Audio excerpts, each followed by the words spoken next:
Hey guys, welcome to the Light Stand. Today we'll be talking about patterns in couples that have made it. So yeah, interesting topic today. Hey y'all. I like your southern accent today, my love. Well, I am Texan, so. Yeah, just like you're from the west side, Exactly. not from the northeast. Thank you. Thank you for clarifying. All right, so everybody wants a happy, healthy, strong marriage, right? Mm-hmm. Everybody wants to, once they get married, everybody wants to stay married. No one wants to, fail along the way. Right. And so when, you have your wedding, your dream wedding and everything, the plan is you're the one forever. Mm-hmm. But it takes work. Right. And we just dug into some stuff and found an article that really helped out. And it takes work from both parties, not one-sided. Like it has to be a two people thing where both of you are willing to work at it. Yeah. Because it can't just be the husband or the wife who are just putting in the work. willing. Right. Has to be both of you. So yeah, that's the only way it's going to work out. Yes. Both of you are willing to work on your problems. Yeah. And admit that you guys are wrong. Flawed. Yeah. Wrong. Guys get used to saying I'm sorry a lot. But yes, and then to piggyback on that, it's not 50-50. It's not, my relationship's 50-50 with my wife, Right. or 50-50 with my husband. Yep. It's 100-100. Right. You have to be all in, 100-100 all the time, no matter what, so that you can succeed. Mm-hmm. And when you said right now, get used to saying sorry, like, what do you mean by that?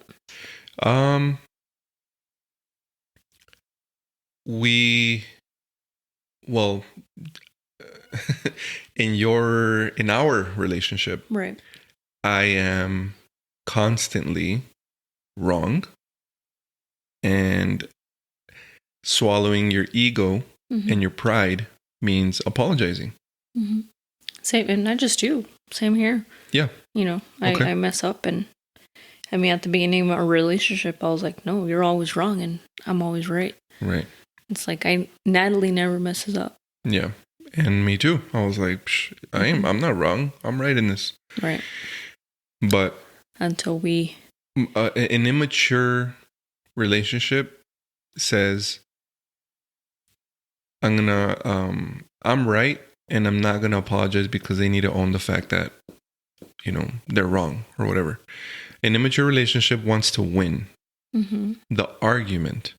A mature relationship wants to win their relationship, their marriage.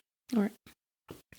And a wise man once told me, do you want to be right or do you want to be happy? Because a lot of times you can't be both. And I was like, ooh, okay. So getting back on track here. The first point that we want to chat about is so a pattern or a habit that successful couples have established is they have boundaries with family. They put the relationship first and had clear boundaries with family. They didn't vent to family about issues or make decisions based on what their families wanted. They did what was best for their marriage together. Do you want to chat about family boundaries? Yeah. Growing up, when we first started dating, I would always be at my mom's. Like you would be at work. I took some time off of work. I was off 2 years so I can spend some time with the boys when they were small. So I would always be at my mom's house, like constantly. And then dejaba los quehaceres en la casa so I can be with my mom. Because I felt like I needed to spend more time with my mom. So I wouldn't... I would ignore my house, and then when you would come home from work, I would be rushing home, and you're like, why are you always with your mom? And I'm like, and I would get offended, like, well, because I want to be with my mom.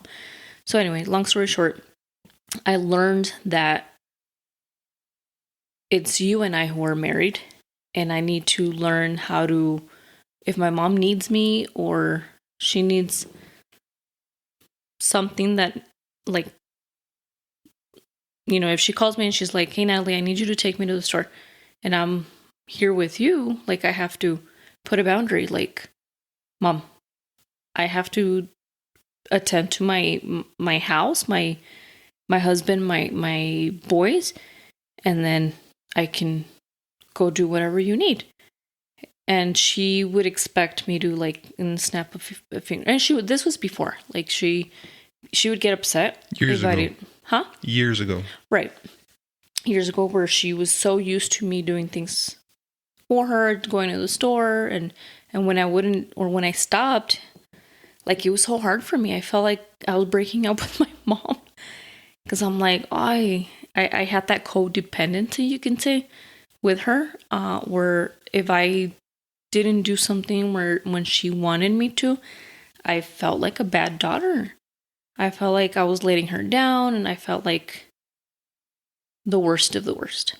So I learned how to put boundaries, and she came around. I mean, it was hard for both of us. She stopped taking care of the boys at one point, and that was hard for her too. So, I mean, yeah, I think that was one of the boundaries I set with my mom, like, letting her know, you know what, I have to take care of my husband first. Not that you're being a macho or anything. It's just, I'm married with you now, and there's new priorities. Right. Your family is your new priority. Right. Your immediate family. Right. Yeah. Mm-hmm. So yeah, it was hard, but learned. Yeah, and that's another episode, because there was a lot of emotional manipulation there. There was a lot of trauma from childhood and stuff that we've mentioned before. Yeah, that kind of led to those feelings of, I'm a bad daughter, and if I don't do it now, immedially, right? Yeah. I mean, I was, nothing against my mom. I love her dearly. She mothered me the way, me and my siblings, the best that she could. Yeah. She lost her mom when she was 7 years old. So she did what she thought was best. Right. But yeah, it was tough. It was a learning experience by me and her. So yeah, and now she loves it and she understands. Right. Mm-hmm. And also setting boundaries. So the next things that I'm going to say, I'm going to assume, or I'm going to point this to fresh marriages, or you're about to get married, or you're in a serious relationship and you're considering marriage. Mm-hmm. How do you establish a healthy boundary with family? The number one thing is, you have to realize that your partner, the person that you're with, whether it's boy or girl, right? Husband or soon to be husband, soon to be wife, whatever. Because I don't know if it's like the guys listen and girls listen to this, so it's like right. Woman or man, yeah, whatever, not boy or girl, whatever. Well, I mean, I get you. Your fiance, your boyfriend, girlfriend, whatever. Mm-hmm. They are, and if this is a person you're going to marry, okay, or you're married to them, mm-hmm. They are your number one. Right. Ready for this? Even over your children. Yeah. They are number one priority, even over your children. Why? Because your children will leave the house eventually. Yep. And for the couples that make the children the priority, once the children leave, oftentimes the husband and wife have set all their energy and focus to the children, that they did not take care of themselves and their relationship. Yep. So children leave. Now they're home alone and they're with a stranger. They're like, there's no love there. It's a very hard transition. And then a lot of parents, I would say more on the mother side, mm-hmm. but they struggle with that empty nest feeling Oh, yeah, for sure. because their entire focus was the children. Yeah. So your number one focus is your spouse because, you know, the children leave, but you still have to spend the rest of your life with your spouse. So invest there, right? So boundaries with family. You do not speak negative about your spouse to family. Oh, yeah. Ever. You don't vent to family. I know that you're pissed off. I know that you got in a heated argument with your spouse and you were just, oh, you can't wait to tell somebody because you just needed to get it off your chest. Yeah. And walks in your mom and, hey, how's it going? I see you're a little ticked off. Oh, es que fulanito. Or it's because this girl, man, she's acting this. And you're just venting. Right. And yeah, you know, afterwards you vented. You feel great.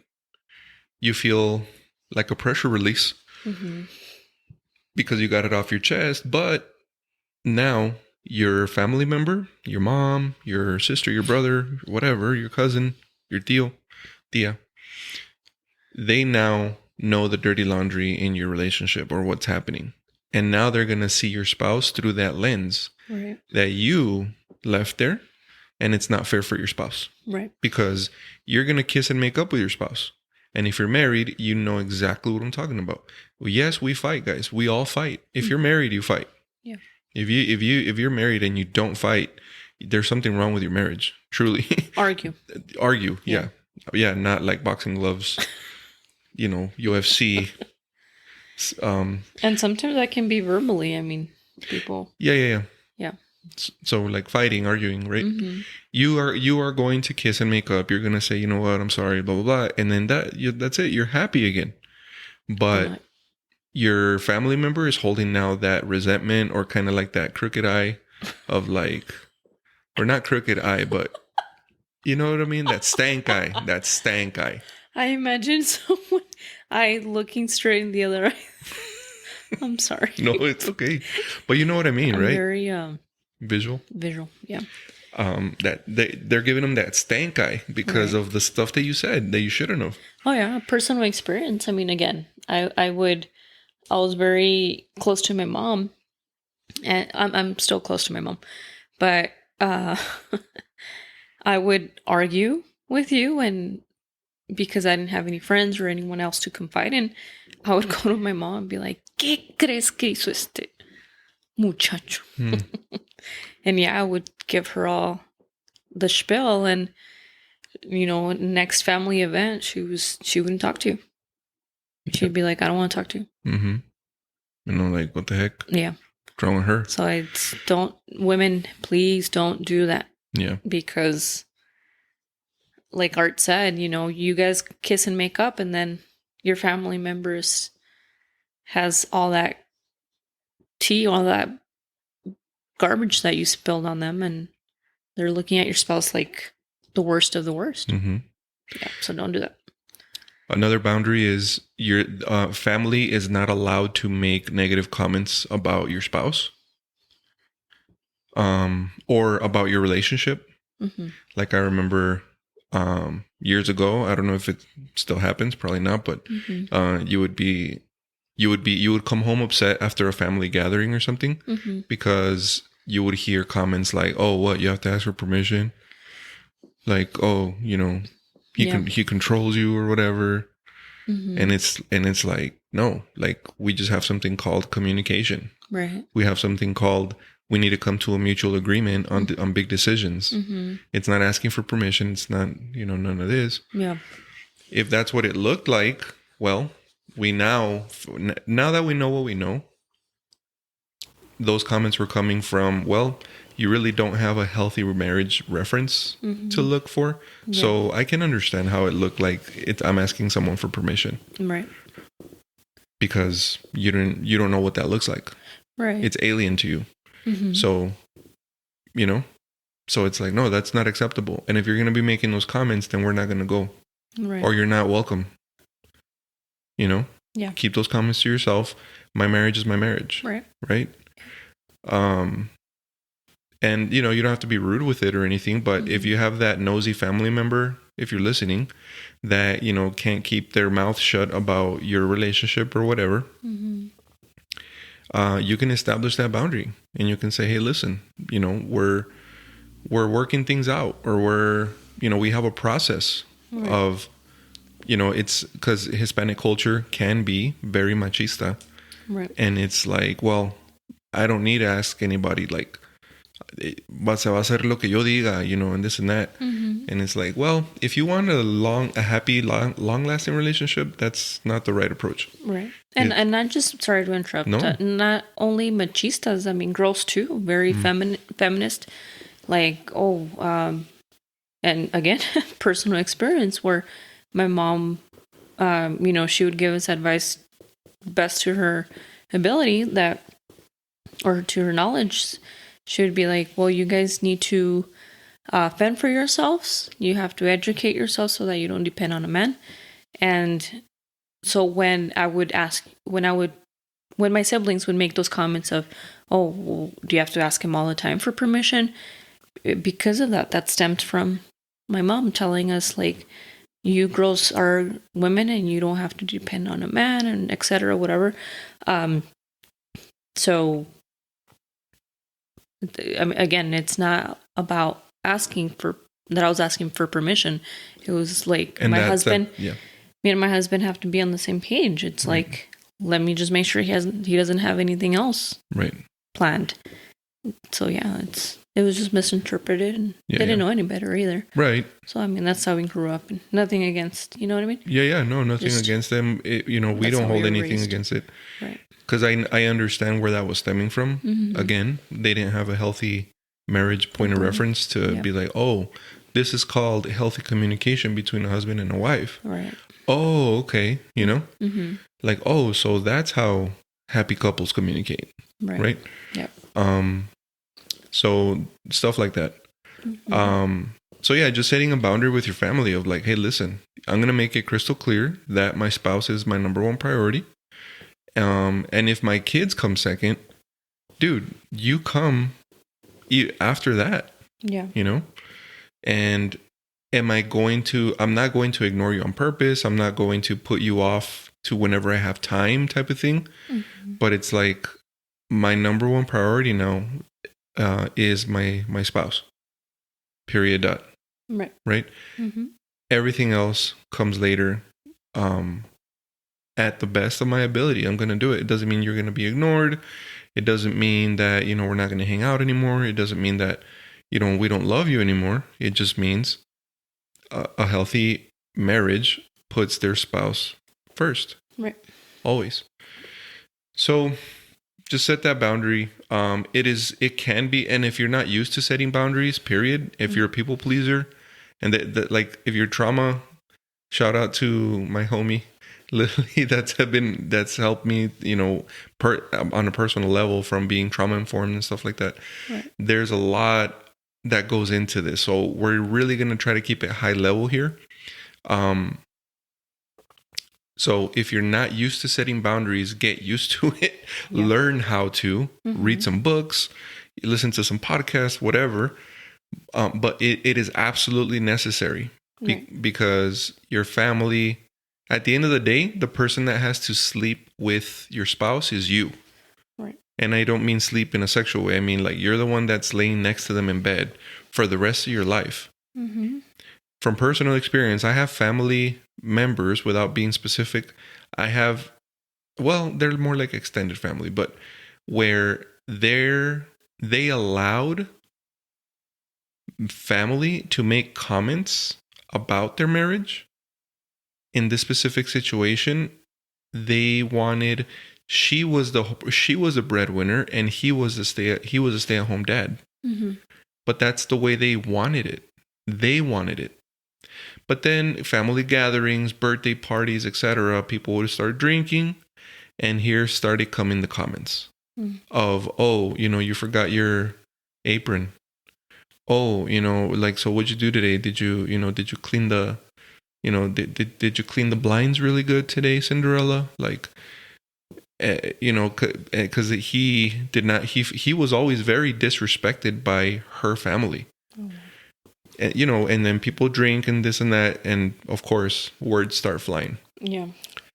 And it's like, well, technically it's really none of your business, because if that's how they want it, then who are you to say otherwise, right? So setting that boundary, and guess what? They ended up divorcing. So just set a boundary, guys. And I think really quick to cover, now that we're talking boundaries, is just learning how to say no. Also, like, and that's not just with relationships. I think once you get comfortable with setting those boundaries, that can also go into other areas of your life, like at work, at church, like saying no. Like, if you don't want to do something, it's okay. You can say no. Yeah. You can say no to your boss, like, for, if they're putting too much pressure or too much workload on you, like, there's nothing wrong with, learning how to say it respectfully, like, not just be like, no, I don't want to do this work, you know what I mean? But, like, learning how to say no. And there's nothing wrong with that. Right. So, yeah, I think that's part of setting boundaries as well. Okay. Next point. A pattern/habit that was established by couples who made it. They were friends. Meaning, they genuinely enjoyed spending time with each other. They were excited to come home and catch up after a long day. Friendship was the basis of their relationship. If your spouse is not your friend, guys or girls, it's not going to last. Like, you have to enjoy being with each other. You have to enjoy spending time with each other. You didn't just wake up and pick a girl random out of the mall and said, hey, let's get married, and bam, you got married. It's not like you were, I don't know, in other cultures where you're pre-selected to get married to the daughter or the son of so-and-so, and here you go, you're strangers, but we're going to have a wedding for you and we're going to set you up this way. It's unfortunate that stuff like that happens in other parts in the world, but chances are, if you're listening to this, that's not how it was for you. So before you got married, you had to date. And during the dating, I'm sure you guys loved each other's company. For sure. You went on dates, lots of dates. Before the texting and the FaceTiming, you would fall asleep talking to each other on the phone. You hang up, babe. Or no, you hang up. No, you hang up. All right, on the count of 3, let's hang up together. 1, 2, 3. And then y'all wouldn't hang up. You couldn't wait to see them and stuff like that. So make sure that your spouse is also your friend. For sure. And to touch a little bit on that topic, like, I don't understand why, once you get married, like, all that stops. A lot of it does. Like, you don't dress up, you don't put your favorite perfume for them, you don't put your best lingerie or your best clothes for them. Pero cuando andaban de novios, eso sí. You'd put on Victoria's the best clothes. Secret was not a secret no more. Oh my gosh. This was when we were married, guys. Oh. Not when we were dating. Oh, gotcha. So yeah, no, those little things that you guys are doing as boyfriend and girlfriend, like the little love notes. Los detalles. The romance. The romance. Like, you don't have to stop that when you're married. And I think habit is also, like, don't fall into a habit, because that will destroy your marriage. Into routine. Right. Sorry, routine. So yeah, my mom would always tell me when she would come over, so I would be in with my hair up and no makeup and toda fodonga. Más vale que te cambies esa ropa, because you don't want Art to see you, and then he stops. He doesn't. Oh my gosh. Like, so are we way past that, girl? Right. This was at Our the love beginning. is deep. Right. This was at the beginning. Yeah. But also don't let yourself go. Right. Like, either. Right. Yeah. Yeah. Even, like, You guys have been married. We've been married for many years. Mm-hmm. So How many years, babe? it's late, guys. So It's almost 15 years. 15 years. Wow. November, it's 14. Next year, it's 15. Next year, 15. So yeah, and we've known each other for 20 We've plus been years. together for 20 years. Going on So- 21. Oh, we just Amen. passed that 21, actually. Anyway. Mm-hmm. Yeah. So I lost my train of thought. Don't let yourself go. Yeah. Don't fall into a routine. Right. I mean, Don't get lazy. Basically. Exactly. Thank you, babe. Yeah. Yeah. I get you. Okay. Point number 3. Habits / oh my gosh. Patterns that couples that made it have established. They've been together through really dark times. They had all been through really difficult periods where they were at a crossroads and even had second thoughts. But they chose to stay together and choose to stay together and work through it in a mature and healthy way. This establishes trust. Mm-hmm. So let's be real. If you have been together for years, many years, you have probably hit rock bottom at some point. You probably had a crazy argument or fight that you wanted to separate, that you wanted to get divorced, that you were like, you know what, this is it. I'm done. This is, whatever. Mm-hmm. And I need to be very careful here because there's a difference between a healthy marriage with conflict versus a marriage that is not healthy, meaning there's abuse. Yeah. Whether it's physical, verbal, emotional, Mm-hmm. financial, like there's so many types of abuse, right? So let me, as we make this point, please, if you are being abused in your marriage, you need to seek help immediately. This does not apply to you with the whole, I'm choosing to, I chose, no matter what, I'm choosing to stay with this person. Well, if you're getting the crap beat out of you, this doesn't apply. If you're being verbally assaulted, if you're in fear for your life, or if you're in fear for your children, if your spouse has anger explosions and et cetera, et cetera, et cetera, et cetera, et cetera, right? Mm-hmm. If there's any kind of abuse, this does not apply to you. Seek help, professional help. This is about in a healthy context. For example, Natalie and I, we can only speak for us. Mm-hmm. We fought a ton, and there was multiple times when we wanted to call it quits. There was multiple times when she would say, you know what, I want a divorce. This was obviously in the very beginning, when our marriage was baby. Mm-hmm. Why? Because we were not aware about trauma. We were not aware about how our past affected our relationship, etc., etc. I want to keep this pod as short as possible, so I'm kind of fast forwarding through this. But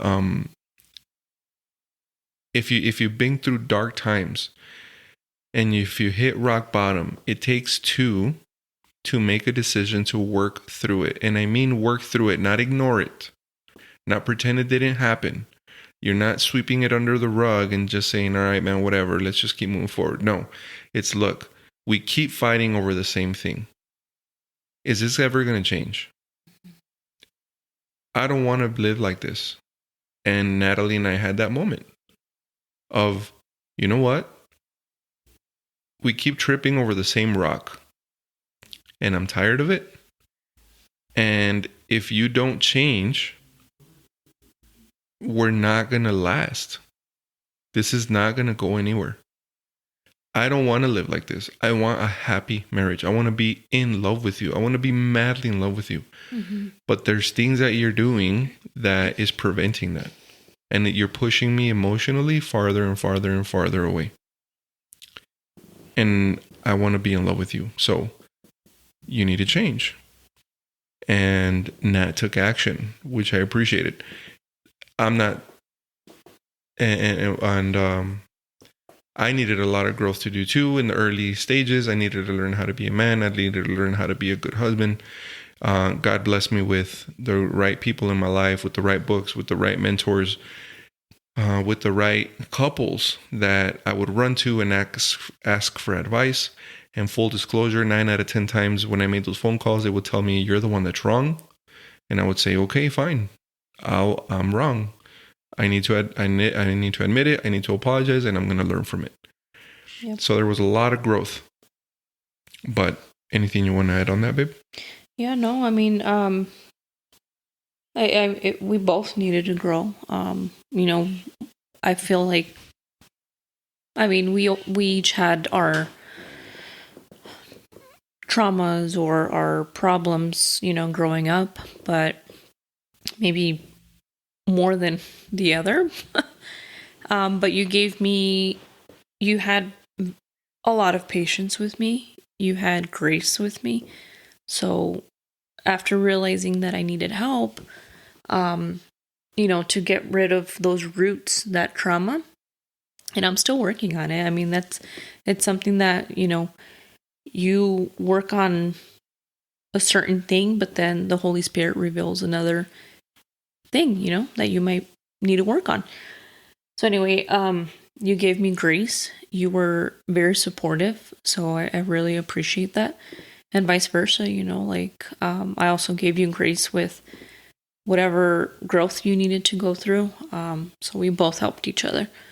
So that's key, that both of you admit that, we both need to work on certain things and we're not perfect and it's okay, but we love each other and we're going to make it work because we want our marriage to work out, right, and we want our kids to see a good example of marriage. You know what I mean? Thankfully we didn't have an abusive relationship, because I think if that was the case, we would have had to go through other assistance. We would have had to look for other help, and if there's someone out there that needs help, like, I know it's hard to maybe not know where to go to look for that help, but I feel like a lot of churches, there's a lot of programs online or that you can look for that help to get out of a bad relationship if you're going through that. So yeah.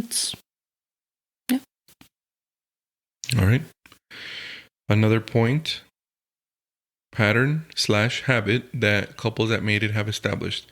They let each other be themselves. There's a base level of respect and admiration for each other rather than a desire to change each other. This freedom brought out the best parts of each of them. And it kind of goes along with another point that says they made light of each other's quirks. They appreciated and acknowledged the quirks in each other, even if they were at times annoying. They made light of them and they were never hypercritical. So, letting each other be themselves. There is a stereotype that I hear often when it comes to marriage. Mm-hmm.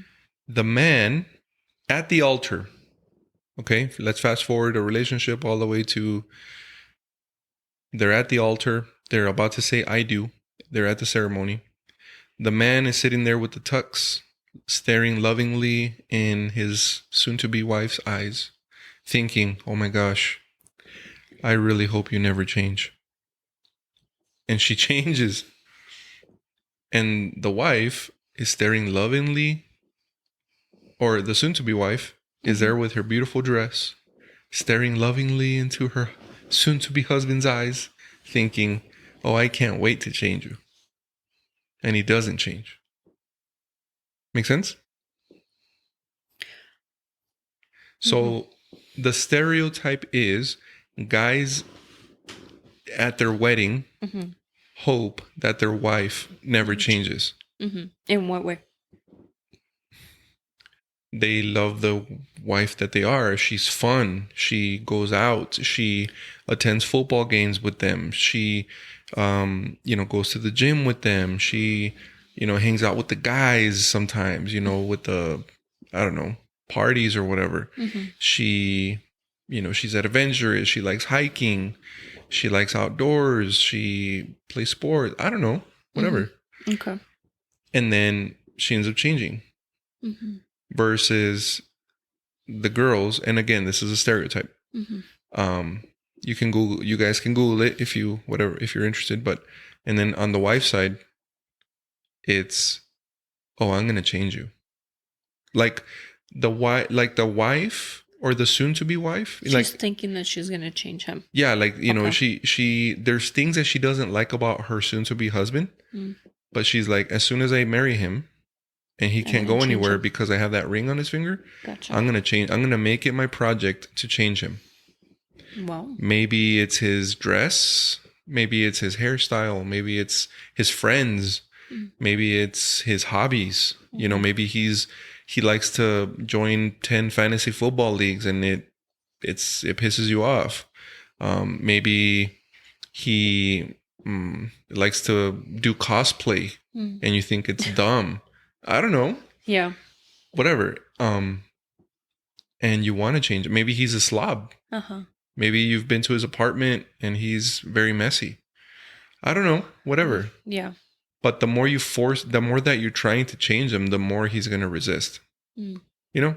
So it's like this. It's like that whole thing. But I don't want to get too sidetracked. It's just to the point of this says there is a base level of respect and admiration for each other, rather than desiring to change each other.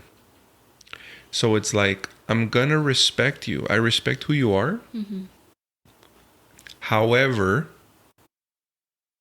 we are leveling up our relationship from boyfriend-girlfriend to marriage.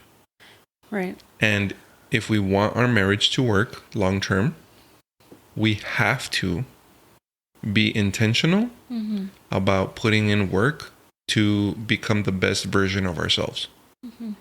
Does that make sense? Yeah, that's what I was going to tell you. I mean, if they're already walking down the aisle, like, I think that's a little like too late for. I mean, people can change, right? Right. But I can't make you to change. Like, right. I'm not going to try to change you. Yeah, but I'm saying that's a stereotype. Yeah. But I mean, I would assume that they would have noticed this way before they walked down the aisle and change it. I'm pretty sure. Like change, or not change it. I would have approached you and said, you know what? I don't like that you clip your nails on our bed. You don't do that, but if that was something that you would do and it bothered me to the point where I was constantly thinking about it at my wedding day, yeah, like I would have brought that up before our wedding for sure day. Yeah.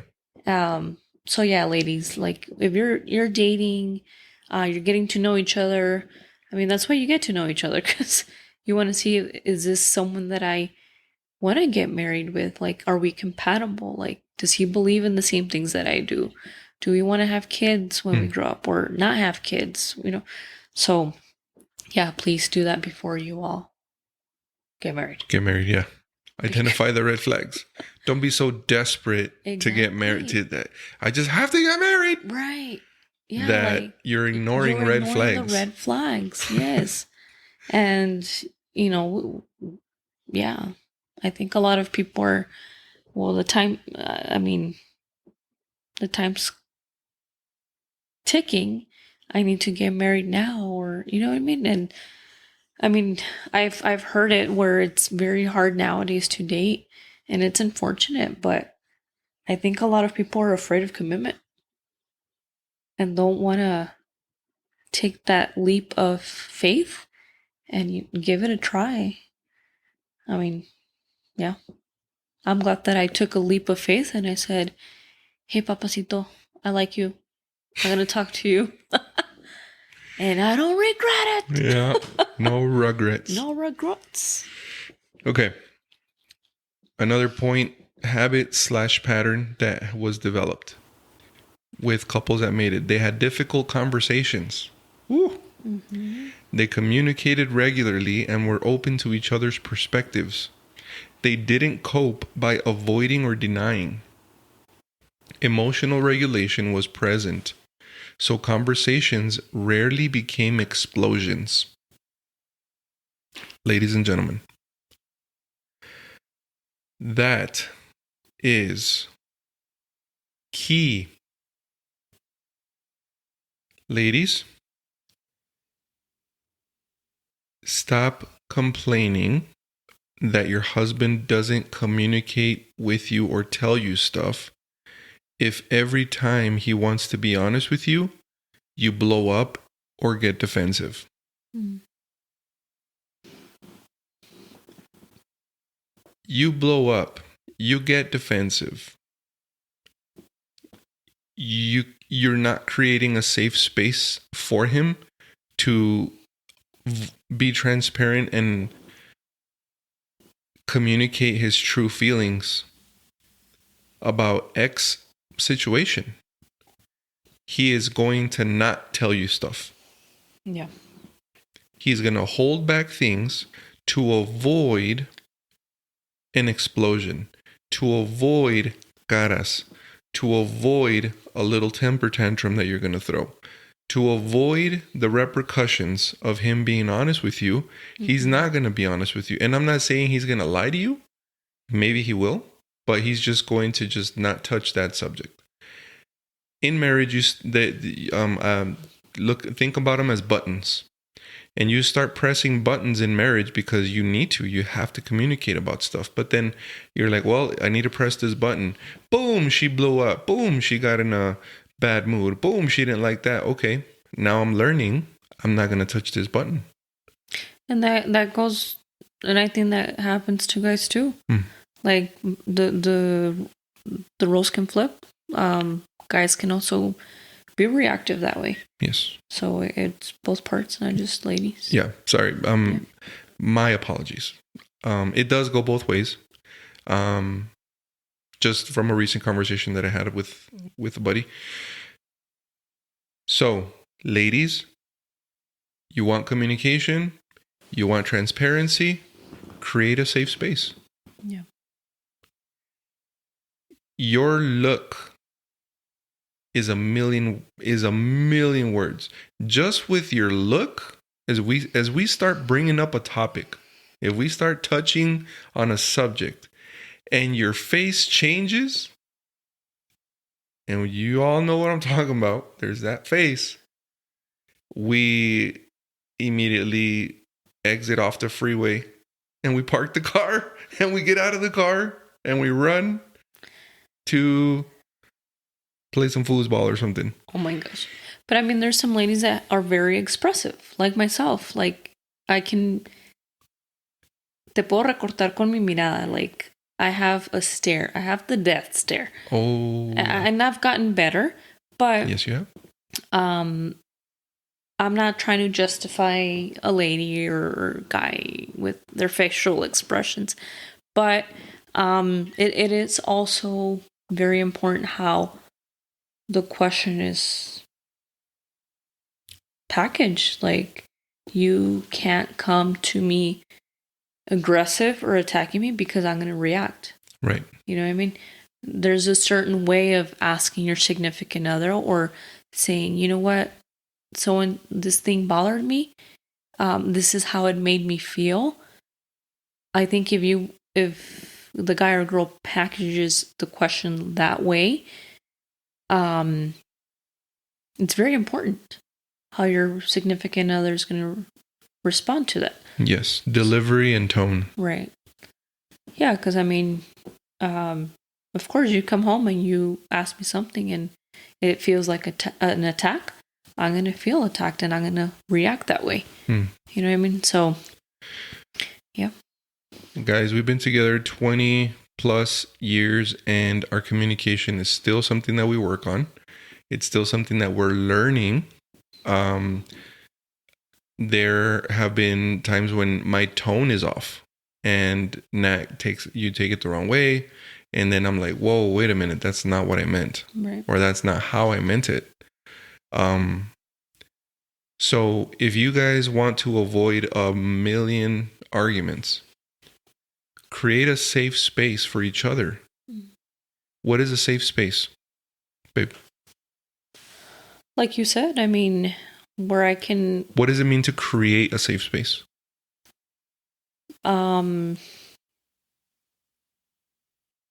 Like, let's say I come with... Okay, so let me give you guys an example. We're watching TV or whatever, and there's something I need to get off my chest. Nat will create a safe space by me pausing the TV, turning to her, saying, hey, babe, there's something I need to chat with you about.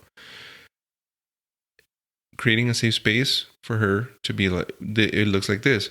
Okay, babe. Sure, what's up? Hey, yesterday you said this and this and this, and this is the way I took it, and this is the way it made me feel. Is that how you meant it? A safe space is her, instead of her reacting, well, if you didn't, like immediate emotional reaction and like, that's not a safe space. A safe space, it's, oh, wow, I didn't realize that that's how you took it. Or no, absolutely not. That's not what I meant. Like, if you guys can be objective with each other and really keeping your emotions in check. I'm not telling you to be emotionless, but to have the most productive, difficult conversations, you really have to keep your emotions in check and be able to be objective about stuff. This is what was said. This is how it made me feel. That hurt or that bothered me or whatever. And the reply is the same.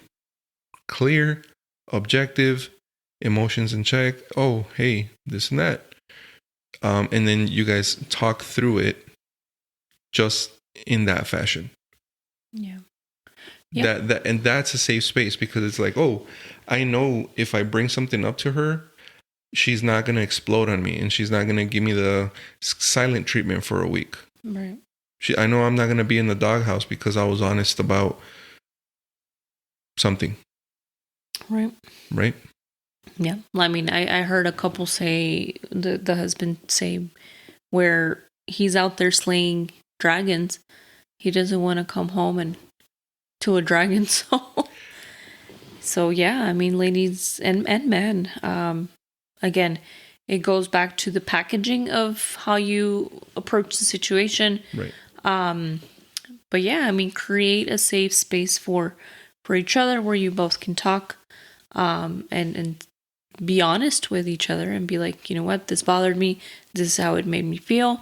Let's work on making it better or resolving the issue together. And I mean, it goes back to also like, you know what,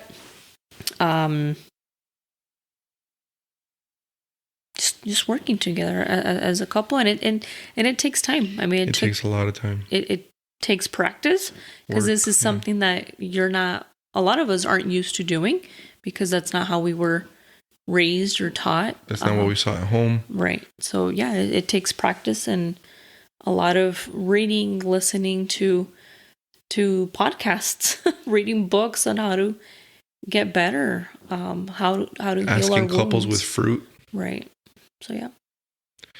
Yeah, having difficult conversations, guys, is absolutely crucial to a happy, healthy marriage. If you avoid conversations, why are you avoiding the conversation? Is it because you don't want to hurt their feelings? Well, that's a lack of maturity. Being mature is, hey, look, there's something that we need to talk about. Let's talk about the fact that in the morning I don't want to kiss you because your breath kicking. And I'm not saying me and that. I'm just giving you guys examples. A hard conversation of like, hey, you know what? Your alcoholic uncle is no longer invited to my house in parties because the dude tongue lashes at everybody and he makes a fool out of himself. And, You know, he got belligerent right in front of my children, and that is just not acceptable. Mm-hmm. You know, hey, we need to talk about the fact that, you know, your credit card spending is out of control, and you know, thanks to your shopaholicism, you know, we now have 10 maxed out credit cards. Mm-hmm. Like, hard conversations. Hey, let's talk about that drinking problem. Let's talk about the fact that every time you come home from work, you have to have a 6-pack. Hey, let's talk about, you know, that you're smoking a pack a day. Let's talk about whatever. But you have to have hard conversations, and the faster you get comfortable with having difficult conversations and be mature about it and everything like this, your marriage is going to flourish. It's going to be great. Because when you are avoiding a hard conversation because of XYZ reason, you don't want to hurt their feelings, or you know it's going to be uncomfortable, or you just forget it, man. I'd just rather put up with it. That only lasts so long. You're going to build crazy resentment inside of you, and one day you're going to absolutely explode. And it's not your spouse's fault, because you should have addressed it. They can't read your mind.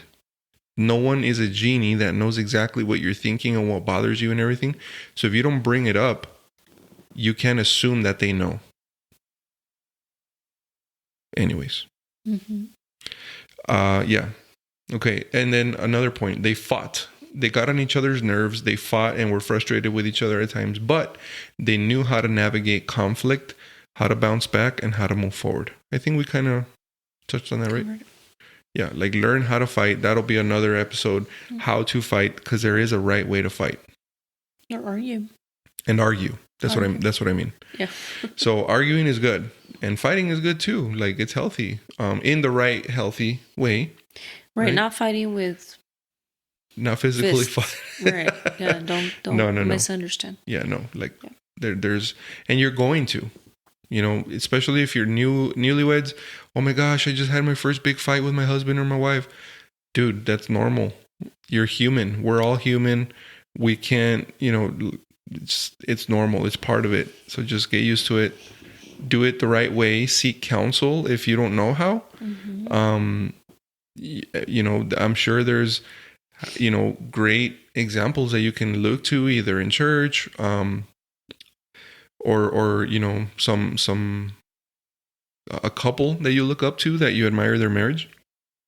They'll be more than happy to help you learn all these things. So we just wanted to touch on a couple of things. It's a couple of habits and patterns that couples that have made it got really good at. Hence, they have a happy marriage. 20 years, 15 years, 30 years, 50 years together. Yep. And the better or the faster you implement these patterns and habits, the happier, gladder. Well, gladder is not a word, but you're not going to regret it. Right. We'll just call it that. Yeah. Anything else you want to add, Mama? No. It was pretty good. It was pretty good. It's pretty good, y'all. Thank y'all with our Texan accent. We'll catch y'all on the flip side. You'll hear my Irish one soon. What's it? One of these days. What? No, not Irish. What does that sound like? What is? I have to watch a movie to get into character. All right, guys. Have a great night. Bye. God bless you. Stay tuned.